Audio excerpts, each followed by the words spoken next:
Chapter 13. Nicholas Flamel. Dumbledore had convinced Harry not to go looking for the Mirror of Erised again, and for the rest of the Christmas holidays the invisibility cloak stayed folded at the bottom of his trunk. Harry wished he could forget what he'd seen in the mirror as easily, but he couldn't. He started having nightmares. Over and over again he dreamed about his parents disappearing in a flash of green light, while a high voice cackled with laughter. "You see, Dumbledore was right. That mirror could drive you mad," said Ron, when Harry told him about these dreams. Hermione, who came back the day before term started, took a different view of things.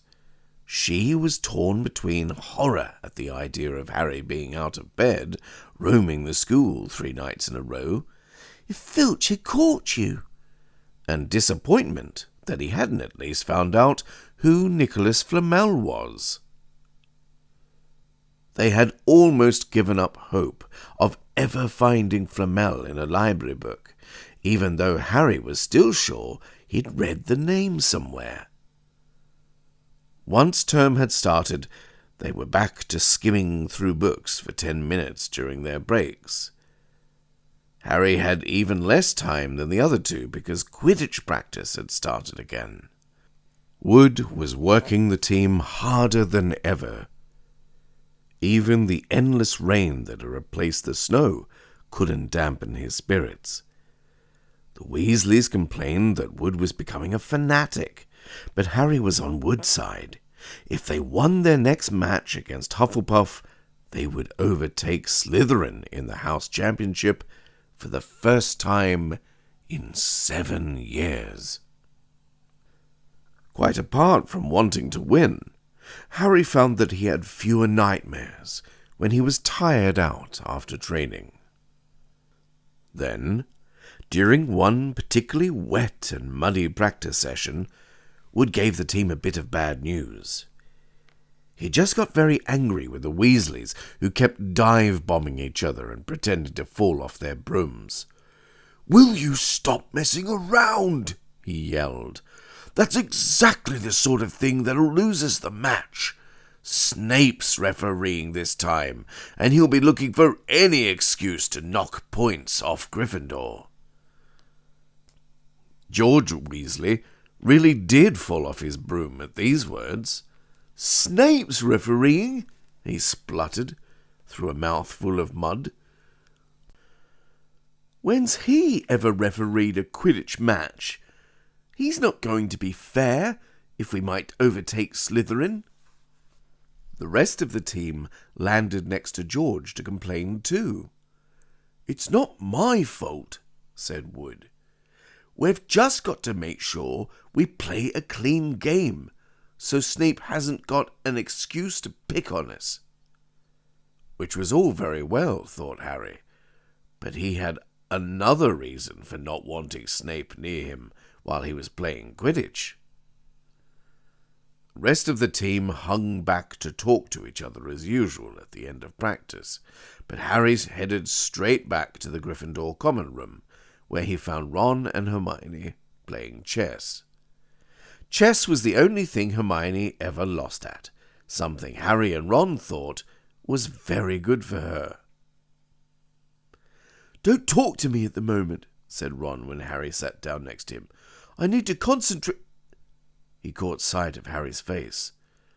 "What's the matter with you? You look terrible." Speaking quietly so no one else could hear, Harry told the other two about Snape's sudden, sinister desire to be a Quidditch referee. "Don't play," said Hermione at once. "So you're ill," said Ron. "Pretend to break your leg," Hermione suggested. "Really break your leg," said Ron. "I can't," said Harry. "There isn't a reserve seeker. If I back out, Gryffindor can't play at all." At that moment, Neville toppled into the common room. How he had managed to climb through the portrait hole was anyone's guess, because his legs had been stuck together with what they recognized at once as the leg locker curse. He must have had to bunny hop all the way up to Gryffindor Tower. Everyone fell about laughing except Hermione, who leapt up and performed the counter curse. Neville's legs sprang apart, and he got to his feet, trembling. "What happened?" Hermione asked him, leading him over to sit with Harry and Ron. "Malfoy," said Neville shakily. "I met him outside the library. He said he'd been looking for someone to practice that on." "Go to Professor McGonagall," Hermione urged Neville. "Report him." Neville shook his head. "I don't want more trouble," he mumbled. "You've got to stand up to him, Neville," said Ron. "He's used to walking all over people, but that's no reason to lie down in front of him and make it easier." "There's no need to tell me I'm not brave enough to be in Gryffindor. Malfoy's already done that," Neville choked. Harry felt in the pocket of his robes and pulled out a chocolate frog, the very last one from the box Hermione had given him for Christmas. He gave it to Neville, who looked as though he might cry. "You're worth 12 of Malfoy," Harry said. "The Sorting Hat chose you for Gryffindor, didn't it? And where's Malfoy in stinking Slytherin?" Neville's lips twitched in a weak smile as he unwrapped the frog. "Thanks, Harry. I think I'll go to bed. Do you want the card? You collect them, don't you?" As Neville walked away, Harry looked at the famous wizard card. "Dumbledore again," he said. "He was the first one I ever—" He gasped. He stared at the back of the card. Then he looked up at Ron and Hermione. "I found him," he whispered. "I found Flamel. I told you I'd read the name somewhere before. I read it on the train coming here. Listen to this. Professor Dumbledore is particularly famous for his defeat of the dark wizard Grindelwald in 1945, for the discovery of the 12 uses of dragon's blood, and his work on alchemy with his partner Nicholas Flamel." Hermione jumped to her feet. She hadn't looked so excited since she'd got back the marks for the very first piece of homework. "Stay there," she said, and she sprinted up the stairs to the girls' dormitories. Harry and Ron barely had time to exchange mystified looks before she was dashing back, an enormous old book in her arms. "I never thought to look in here," she whispered excitedly. "I got this out of the library weeks ago for a bit of light reading." "Light?" said Ron, but Hermione told him to be quiet until she'd looked something up, and started flicking frantically through the pages, muttering to herself. At last she found what she was looking for. "I knew it! I knew it!" "Are we allowed to speak yet?" said Ron grumpily. Hermione ignored him. "Nicholas Flamel," she whispered dramatically, "is the only known maker of the Philosopher's Stone." This didn't have quite the effect she'd expected. "The what?" said Harry and Ron. "Oh, honestly, don't you two read? Look, read that there." She pushed the book towards them, and Harry and Ron read, "The ancient study of alchemy is concerned with making the Philosopher's Stone, a legendary substance with astonishing powers. The stone will transform any metal into pure gold. It also produces the elixir of life, which will make the drinker immortal. There have been many reports of the Philosopher's Stone over the centuries, but the only stone currently in existence belongs to Mr. Nicholas Flamel, the noted alchemist and opera lover. Mr. Flamel, who celebrated his 665th birthday last year, enjoys a quiet life in Devon with his wife, Perenelle, 658. "See?" said Hermione. when Harry and Ron had finished. "The dog must be guarding Flamel's Philosopher's Stone. I bet he asked Dumbledore to keep it safe for him, because they're friends, and he knew someone was after it. That's why he wanted the stone moved out of Gringotts." "A stone that makes gold and stops you ever dying," said Harry. "No wonder Snape's after it. Anyone would want it." "And no wonder we couldn't find Flamel in that study of recent developments in wizardry," said Ron. "He's not exactly recent if he's 665, is he?" Next morning, in defence against the dark arts, while copying down different ways of treating werewolf bites, Harry and Ron were still discussing what they'd do with a Philosopher's Stone if they had one. It wasn't until Ron said he'd buy his own Quidditch team that Harry remembered about Snape and the coming match. "I'm going to play," he told Ron and Hermione. "If I don't, all the Slytherins will think I'm just too scared to face Snape. I'll show them. It'll really wipe the smiles off their faces if we win." "Just as long as we're not wiping you off the pitch," said Hermione. As the match drew nearer, however, Harry became more and more nervous, whatever he told Ron and Hermione. The rest of the team weren't too calm either.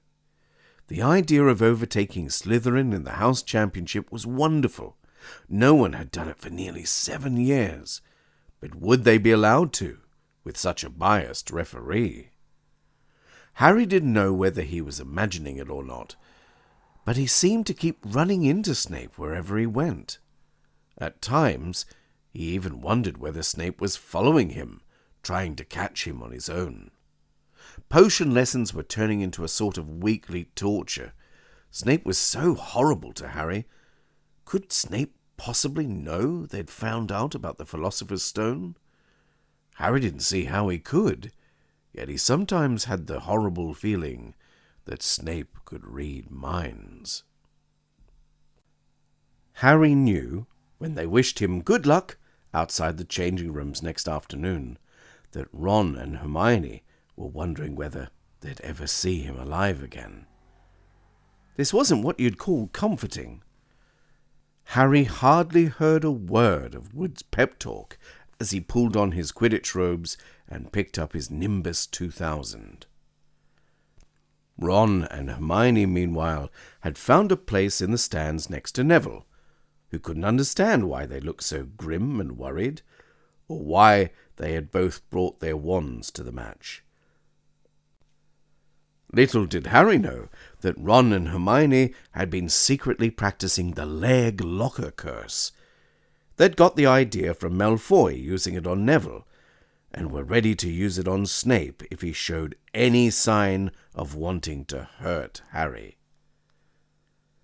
"Now, don't forget, it's locomotor mortis," Hermione muttered as Ron slipped his wand up his sleeve. "I know," Ron snapped. "Don't nag." Back in the changing room, Ron had taken Harry aside. "Don't want to press you, Potter, but if we ever need an early capture of the snitch, it's now. Finish the game before Snape can favour Hufflepuff too much." "The whole school's out there," said Fred Weasley, peering out of the door. Blimey, Dumbledore's come to watch." Harry's heart did a somersault. "Dumbledore?" he said, dashing to the door to make sure. Fred was right. There was no mistaking that silver beard. Harry could have laughed out loud with relief. He was safe. There was simply no way that Snape would dare to try to hurt him if Dumbledore was watching. Perhaps that was why Snape was looking so angry as the teams marched onto the pitch, something that Ron noticed too. "I've never seen Snape look so mean," he told Hermione. "Look, they're off." "Ouch!" Someone had poked Ron in the back of the head. It was Malfoy. "Oh, sorry, Weasley. Didn't see you there." Malfoy grinned broadly at Crabbe and Goyle. Wonder how long Potter's going to stay on his broom this time. Anyone want to bet? What about you, Weasley? Ron didn't answer. Snape had just awarded Hufflepuff a penalty because George Weasley had hit a bludger at him. Hermione, who had all her fingers crossed in her lap, was squinting fixedly at Harry, who was circling the game like a hawk, looking for the snitch. "You know how I think they choose people for the Gryffindor team?" said Malfoy loudly a few minutes later, as Snape awarded Hufflepuff another penalty for no reason at all. "It's people they feel sorry for. See, there's Potter, who's got no parents. Then there's the Weasleys, who've got no money. You should be on the team, Longbottom. You've got no brains." Neville went bright red, but turned in his seat to face Malfoy. "I'm worth 12 of you, Malfoy," he stammered. Malfoy, Crabbe, and Goyle howled with laughter, but Ron, still not daring to take his eyes from the game, said, "You tell him, Neville." "Longbottom, if brains were gold, you'd be poorer than Weasley, and that's saying something." Ron's nerves were already stretched to breaking point with anxiety about Harry. "I'm warning you, Malfoy. One more word." "Ron!" said Hermione suddenly. "Harry!" "What? Where?" Harry had suddenly gone into a spectacular dive, which drew gasps and cheers from the crowd. Hermione stood up, her crossed fingers in her mouth, as Harry streaked towards the ground like a bullet. "You're in luck, Weasley.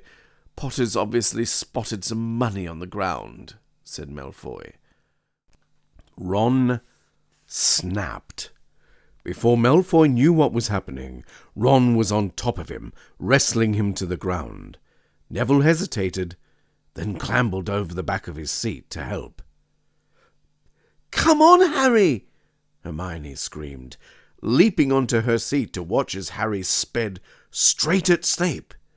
She didn't even notice Malfoy and Ron rolling under her seat, or the scuffles and yelps coming from the whirl of fists that was Neville, Crabbe, and Goyle. Up in the air, Snape turned on his broomstick just in time to see something scarlet shoot past him, missing him by inches. Next second, Harry had pulled out of the dive, his arm raised in triumph, the snitch clasped in his hand. The stands erupted. It had to be a record. No one could ever remember the snitch being caught so quickly. "Ron! Ron, where are you? The game's over. Harry's won. We've won. Gryffindor are in the lead," shrieked Hermione, dancing up and down on her seat and hugging Parvati Patil in the row in front. Harry jumped off his broom a foot from the ground. He couldn't believe it. He'd done it. The game was over. It had barely lasted 5 minutes. As Gryffindors came spilling onto the pitch, he saw Snape land nearby, white-faced and tight-lipped. Then Harry felt a hand on his shoulder and looked up into Dumbledore's smiling face. "Well done," said Dumbledore quietly, so that only Harry could hear. "Nice to see you haven't been brooding about that mirror. Been keeping busy. Excellent." Snape spat bitterly on the ground. Harry left the changing room alone some time later to take his Nimbus 2000 back to the broom shed. He couldn't ever remember feeling happier. He'd really done something to be proud of now. No one could say he was just a famous name anymore. The evening air had never smelled so sweet. He walked over the damp grass, reliving the last hour in his head, which was a happy blur. Gryffindors running to lift him onto their shoulders, Ron and Hermione in the distance jumping up and down, Ron cheering through a heavy nosebleed. Harry had reached the shed. He leant against the wooden door and looked up at Hogwarts, with its windows glowing red in the setting sun. Gryffindor in the lead. He'd done it. He'd shown Snape. And speaking of Snape, a hooded figure came swiftly down the front steps of the castle. It walked as fast as possible towards the forbidden forest. Harry's victory faded from his mind as he watched. He recognized the figure's prowling walk. Snape, sneaking into the forest while everyone else was at dinner.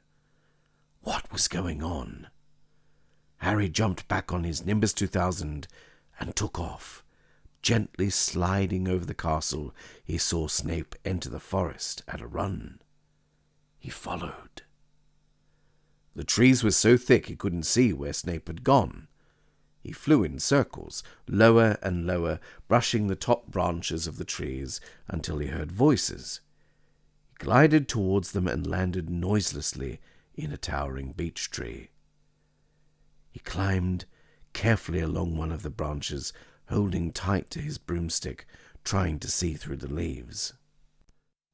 Below, in a shadowy clearing, stood Snape. But he wasn't alone.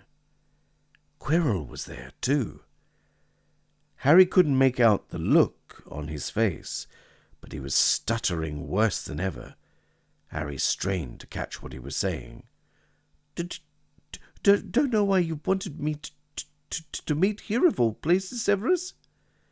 I thought we'd keep this private, said Snape, his voice icy.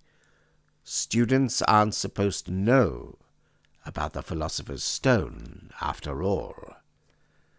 Harry leant forward. Quirrell was mumbling something. Snape interrupted him. Have you found out how to get past that beast of Hagrid's yet? But Severus, You don't want me as your enemy, Quirrell, said Snape, taking a step towards him. I don't know what you... You know perfectly well what I mean. An owl hooted loudly, and Harry nearly fell out of the tree. He steadied himself in time to hear Snape say, Your little bit of hocus-pocus. I'm waiting, but I don't... Very well, Snape cut in. We'll have another little chat soon, when you've had time to think things over and decide where your loyalties lie. He threw his cloak over his head and strode out of the clearing.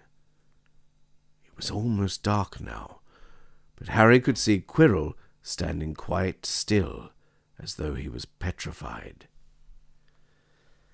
Harry, where have you been? Hermione squeaked. We won! You won! We won! Shouted Ron, thumping Harry on the back. And I gave Malfoy a black eye, and Neville tried to take on Crabbe and Goyle single-handed. He's still out cold, but Madame Pomfroy says he'll be all right. Talk about showing Slytherin. Everyone's waiting for you in the common room. We're having a party. Fred and George stole some cakes and stuff from the kitchens. Never mind that now, said Harry breathlessly. Let's find an empty room. Wait till you hear this. He made sure Peeves wasn't inside before shutting the door behind them. Then he told them what he'd seen and heard. So we were right. It is the Philosopher's Stone, and Snape's trying to force Quirrell to help him get it. He asked if he knew how to get past Fluffy, and he said something about Quirrell's hocus-pocus. I reckon there are other things guarding the stone apart from Fluffy. Loads of enchantments, probably. And Quirrell would have done some anti-dark art spell, which Snape needs to break through. So you mean the stone's only safe as long as Quirrell stands up to Snape? Said Hermione in alarm. It'll be gone by next Tuesday, said Ron.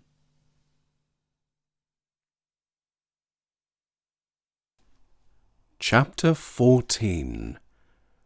Norbert the Norwegian Ridgeback. Quirrell, however, must have been braver than they'd thought. In the weeks that followed, he did seem to be getting paler and thinner, but it didn't look as though he'd cracked yet. Every time they passed the third-floor corridor, Harry, Ron, and Hermione would press their ears to the door to check that Fluffy was still growling inside. Snape was sweeping about in his usual bad temper, which surely meant that the stone was still safe. Whenever Harry passed Quirrell these days, he gave him an encouraging sort of smile, and Ron had started telling people off for laughing at Quirrell's stutter. Hermione, however, had more on her mind than the Philosopher's Stone. She had started drawing up revision timetables and colour-coding all her notes. Harry and Ron wouldn't have minded, but she kept nagging them to do the same. "Hermione, the exams are ages away." 10 weeks, Hermione snapped. "That's not ages. That's like a second to Nicholas Flamel." "But we're not 600 years old," Ron reminded her. "Anyway, what are you revising for? You already know it all." "What am I revising for? Are you mad? You realise we need to pass these exams to get into second year. They're very important. I should have started a month ago. I don't know what's got into me." Unfortunately, the teachers seemed to be thinking along the same lines as Hermione. They piled so much homework on them that the Easter holidays weren't nearly as much fun as the Christmas ones. It was hard to relax with Hermione next to you reciting the 12 uses of dragon's blood or practicing wand movements. Moaning and yawning, Harry and Ron spent most of their free time in the library with her, trying to get through all their extra work. "I'll never remember this," Ron burst out one afternoon, throwing down his quill and looking longingly out of the library window. It was the first really fine day they'd had in months. The sky was a clear, forget-me-not blue, and there was a feeling in the air of summer coming. Harry, who was looking up Dittany in 1000 Magical Herbs and Fungi, didn't look up until he heard Ron say, "Hagrid, what are you doing in the library?" Hagrid shuffled into view, hiding something behind his back. He looked very out of place in his moleskin overcoat. "Just looking," he said, in a shifty voice that got their interest at once. "And what are you lot up to?" He looked suddenly suspicious. "You're not still looking for Nicholas Flamel, are you?" "Oh, we found out who he is ages ago," said Ron impressively. "And we know what that dog's guarding. It's a Philosopher's Shh! Hagrid looked around quickly to see if anyone was listening. "Don't go shouting about it. What's the matter with ye?" "There are a few things we wanted to ask you, as a matter of fact," said Harry. "About what's guarding the stone apart from Fluffy." "Shh!" said Hagrid again. "Listen, come and see me later. I'm not promising I'll tell you anything, mind. But don't go rabbing about it in here. Still not supposed to know. They'll think I told you." "See you later, then," said Harry. Hagrid shuffled off. "What was he hiding behind his back?" said Hermione thoughtfully. "Do you think it had anything to do with the stone?" "I'm going to see what section it was in," said Ron, who'd had enough of working. He came back a minute later with a pile of books in his arms and slammed them down on the table. "Dragons," he whispered. "Hagrid was looking up stuff about dragons. Look at these. Dragon species of Great Britain and Ireland. From Egg to Inferno. A Dragon Keeper's Guide." "Hagrid's always wanted a dragon. He told me so the first time I ever met him," said Harry. "But it's against our laws," said Ron. "Dragon breeding was outlawed by the Warlocks' Convention of 1709. Everyone knows that.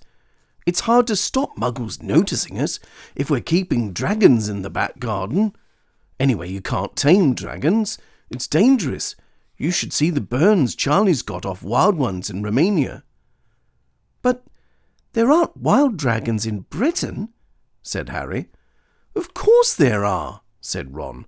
"Common Welsh green and Hebridean blacks.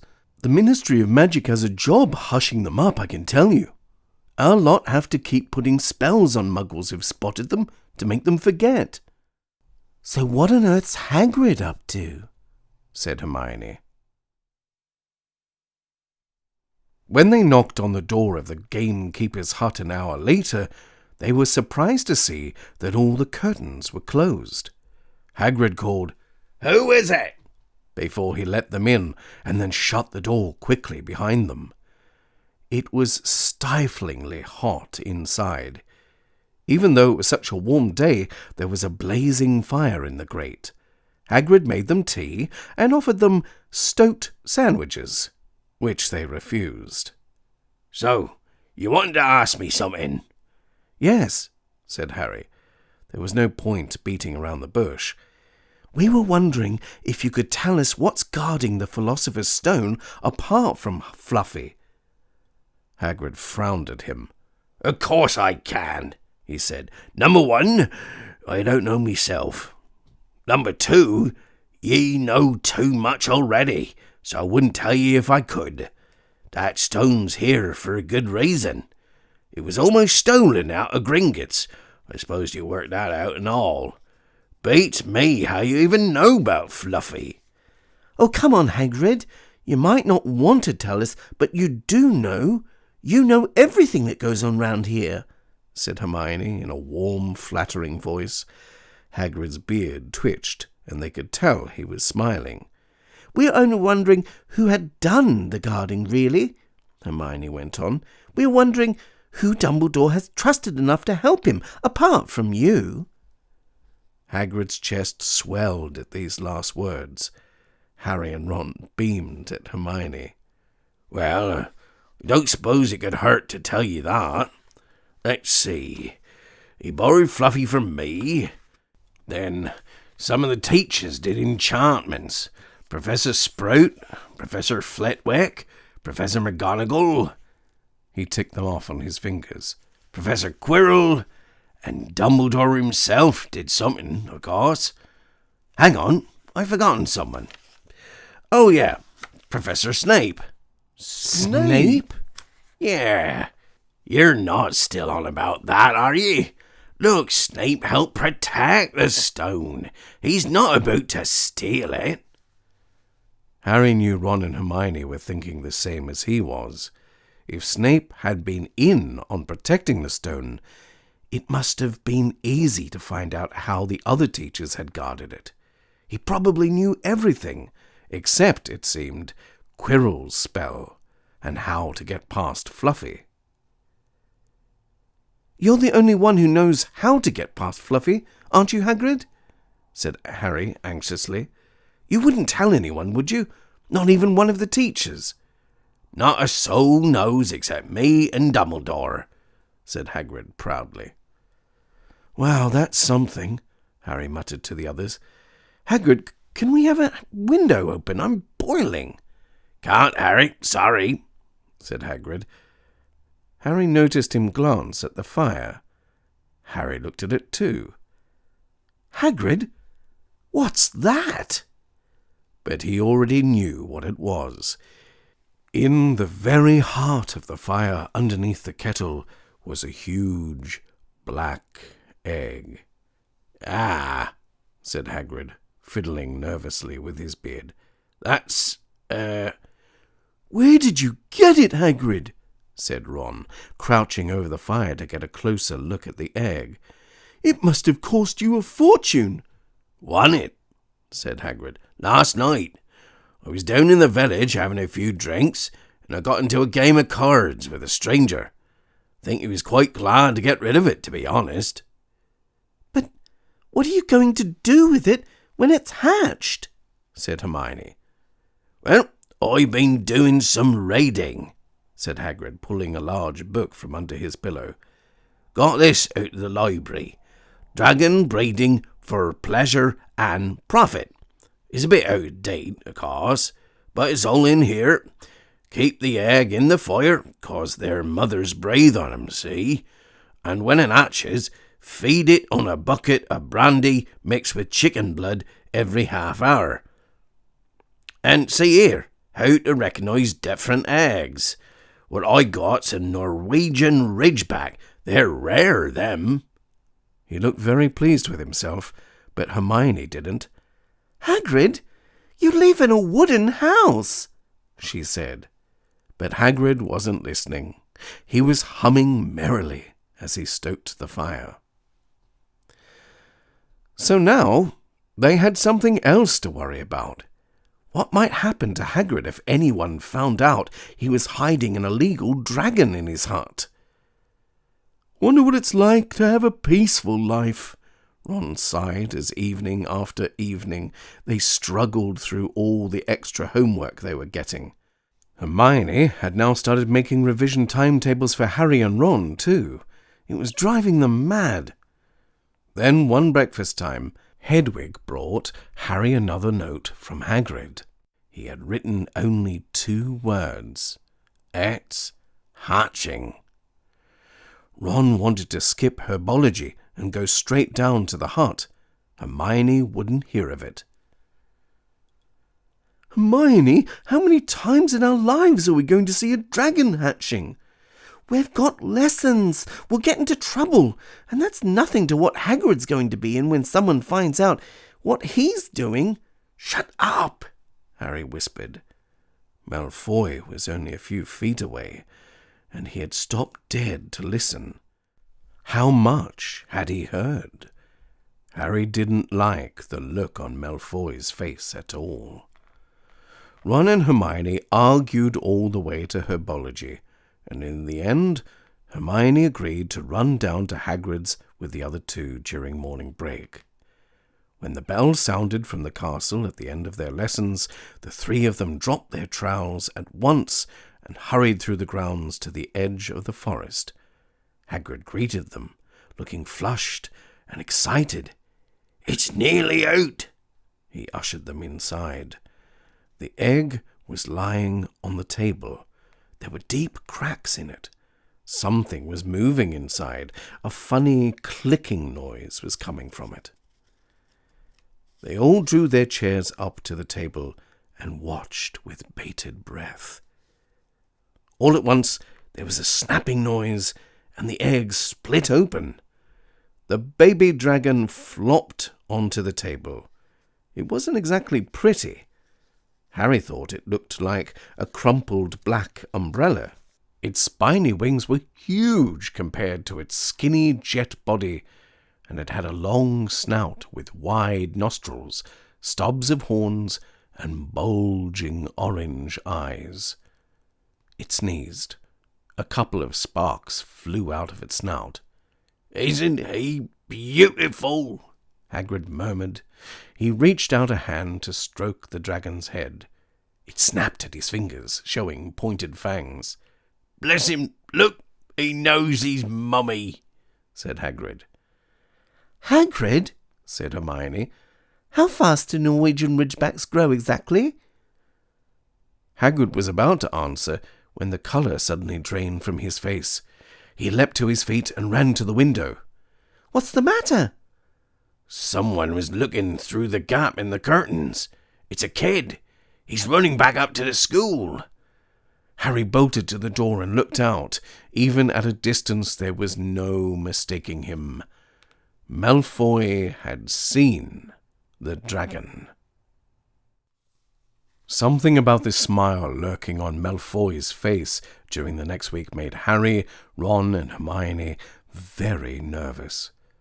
They spent most of their free time in Hagrid's darkened hut, trying to reason with him. "Just let him go," Harry urged. "Set him free." "I can't," said Hagrid. "He's too little. He'd die." They looked at the dragon. It had grown 3 times in length in just a week. Smoke kept furling out of its nostrils, Hagrid hadn't been doing his gamekeeping duties because the dragon was keeping him so busy. There were empty brandy bottles and chicken feathers all over the floor. "I've decided to call him Norbert," said Hagrid, looking at the dragon with misty eyes. "He really knows me now. Watch! Norbert! Norbert! Where's Mummy?" "He's lost his marbles," Ron muttered in Harry's ear. "Hagrid," said Harry loudly, "give it a fortnight and Norbert's going to be as long as your house. Malfoy could go to Dumbledore at any moment." Hagrid bit his lip. I know I can't keep him forever, but I can't just dump him. I can't." Harry suddenly turned to Ron. "Charlie," he said. "You're losing it too," said Ron. "I'm Ron, remember?" "No, Charlie, your brother Charlie, in Romania, studying dragons. We could send Norbert to him. Charlie can take care of him, and then put him back in the wild." "Brilliant," said Ron. "How about it, Hagrid?" And in the end, Hagrid agreed that they could send an owl to Charlie to ask him. The following week dragged by. Wednesday night found Hermione and Harry sitting alone in the common room, long after everyone else had gone to bed. The clock on the wall had just chimed midnight when the portrait hole burst open. Ron appeared out of nowhere as he pulled off Harry's invisibility cloak. He had been down at Hagrid's hut, helping him feed Norbert, who was now eating dead rats by the crate. "It bit me," he said, showing them his hand, which was wrapped in a bloody handkerchief. "I'm not going to be able to hold a quill for a week. I tell you, the dragon's the most horrible animal I've ever met. But the way Hagrid's going on about it, you'd think it was a fluffy little bunny rabbit. When it bit me, he told me off for frightening it. And when I left, he was singing it a lullaby." There was a tap on the dark window. "It's Hedwig," said Harry, hurrying to let her in. "She'll have Charlie's answer." The three of them put their heads together to read the note. "Dear Ron, how are you? Thanks for the letter. I'd be glad to take the Norwegian Ridgeback, but it won't be easy getting him here. I think the best thing will be to send him over with some friends of mine who are coming to visit me next week. Trouble is, they mustn't be seen carrying an illegal dragon. Could you get the Ridgeback up the tallest tower at midnight on Saturday? They can meet you there and take him away while it's still dark. Send me an answer as soon as possible. Love, Charlie." They looked at each other. "We've got the invisibility cloak," said Harry. "It shouldn't be too difficult. I think the cloak's big enough to cover two of us and Norbert." It was a mark of how bad the last week had been that the other two agreed with him. Anything to get rid of Norbert and Malfoy. There was a hitch. By next morning, Ron's bitten hand had swollen to twice its usual size. He didn't know whether it was safe to go to Madame Pomfrey. Would she recognize a dragon bite? By the afternoon, though, he had no choice. The cut had turned a nasty shade of green. It looked as if Norbert's fangs were poisonous. Harry and Hermione rushed up to the hospital wing at the end of the day to find Ron in a terrible state in bed. "It's not just my hand," he whispered, "although that feels like it's about to fall off. Malfoy told Madame Pomfrey he wanted to borrow one of my books so he could come and have a good laugh at me. He kept threatening to tell her what really bit me. I've told her it was a dog, but I don't think she believes me. I shouldn't have hit him at the Quidditch match. That's why he's doing this." Harry and Hermione tried to calm Ron down.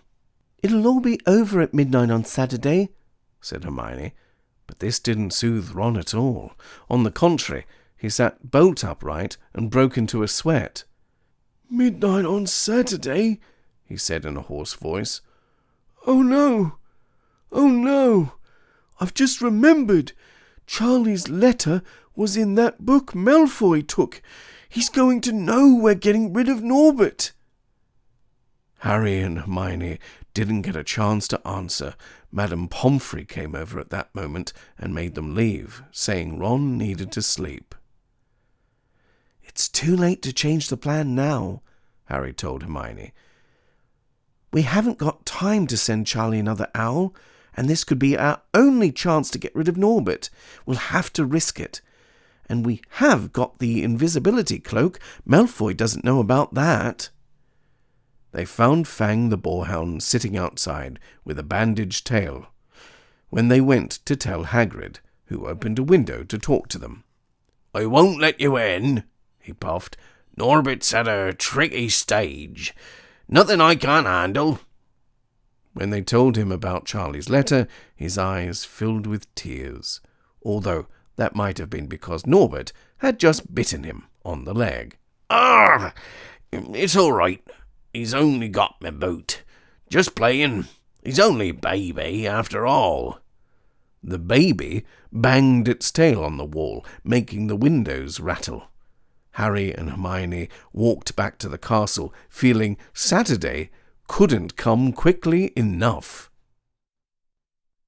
They would have felt sorry for Hagrid when the time came for him to say goodbye to Norbert, if they hadn't been so worried about what they had to do.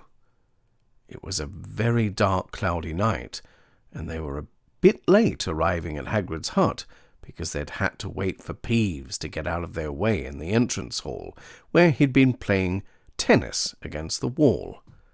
Hagrid had Norbert packed and ready in a large crate.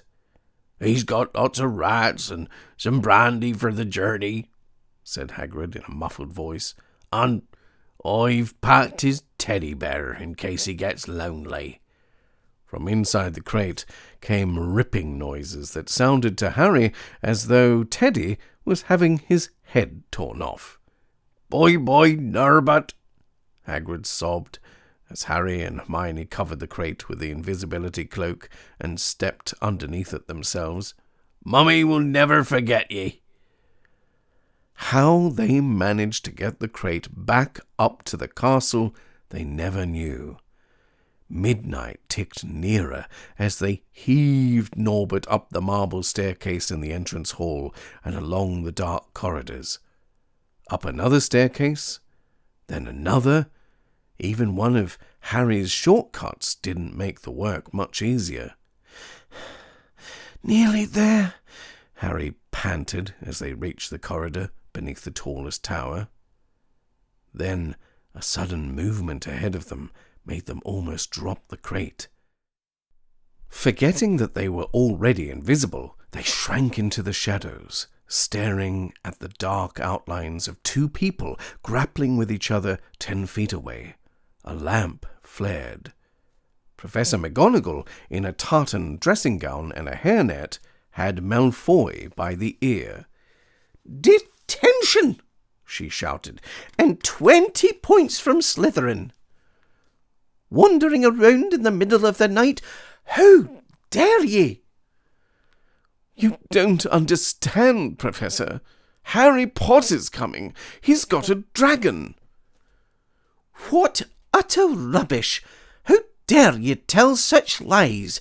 Come on, I shall see Professor Snape about you, Malfoy."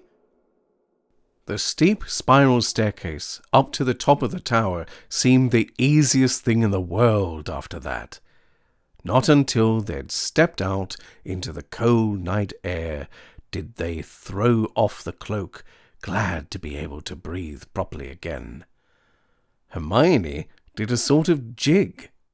"Malfoy's got detention. I could sing." "Don't," Harry advised her. Chuckling about Malfoy, they waited. Norbert thrashed about in his crate. About 10 minutes later, 4 broomsticks came swooping down out of the darkness. Charlie's friends were a cheery lot. They showed Harry and Hermione the harness they'd rigged up, so they could suspend Norbert between them. They all helped buckle Norbert safely into it, and then Harry and Hermione shook hands with the others and thanked them very much. At last, Norbert was going, gone.